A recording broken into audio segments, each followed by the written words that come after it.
Johnny menerima satu gunting ajaib, dia memakainya untuk memotong apel yang digambar, dan gambar itu menjadi hidup. Di awal cerita, kita diperlihatkan sebuah ruangan tempat tinggal Johnny. Bagian dalamnya benar-benar berantakan, dengan bungkus makanan dan kaleng soda kosong berserakan di mana-mana. Sebuah poster gadis digantung di dinding dan meja dipenuhi majalah erotis. Johnny dengan penuh semangat menelusuri situs web dewasa untuk menemukan film yang tepat. Setelah selesai, dia melempar tisu kotor ke lantai dan pergi tidur, namun tidurnya terganggu oleh ketukan di pintu. Johnny mencari tahu siapa yang ada di balik pintu, tetapi tidak ada yang menjawab pertanyaannya. Dengan agak malas dia turun dari tempat tidur dan membuka pintu, tetapi tidak ada orang di luar. Kemudian dia melihat sebuah kotak putih yang ditinggalkan depan pintunya. Dia membawa penemuan misterius ini dan dengan hati-hati membukanya. Di dalamnya ada gunting dan kertas bergambar apel hijau. Johnny mencoba menggunting beberapa kali untuk memeriksa temuannya, tetapi tidak ada yang aneh terjadi. Dia lalu memotong apel yang digambar, dan memeriksa potongan yang dihasilkan. Sekali lagi tidak ada yang aneh. Berpikir ini sebagai lelucon bodoh, Johnny meletakkan gambar itu di atas meja dan mulai mencari sisa makanan. Dia memeriksa kaleng kopinya tapi kosong, begitu pula dengan kantong snack di atas meja. Johnny melihat dengan kecewa dan tiba-tiba ada sebuah apel hijau di sebelah gunting itu. Tanpa berpikir panjang dia langsung menggigit buah itu. Sebuah tebakan muncul dan dia memeriksa apel itu dengan terkejut.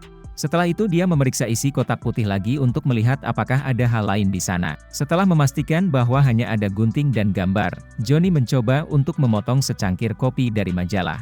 Dia melihat gambar itu tetapi itu tetap kertas biasa. Berpikir ini adalah kebodohan, Johnny melempar kertas itu ke lantai dan mendengar suara gelas pecah di belakangnya. Lalu dia duduk dan mencicipi cairan yang menyebar ke lantai itu.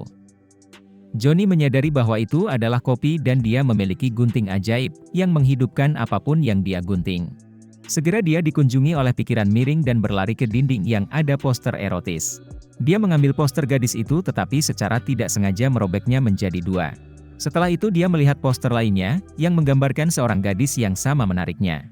Kemudian Johnny meletakkan posternya di tempat tidur, dan mulai mengukir gadis yang dia inginkan itu.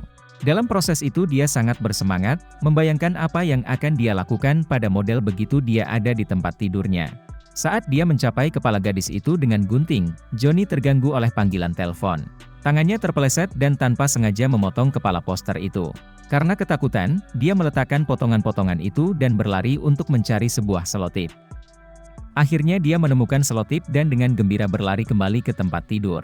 Tapi Johnny terpeleset karena kopi yang tumpah tadi, yang tidak dia bersihkan dari lantai. Dia jatuh ke lantai dan melukai dirinya sendiri. Sambil bangun dia menemukan kaki wanita ada di depannya. Mulutnya menganga dan dia merasa ada sesuatu yang menetes di kepalanya.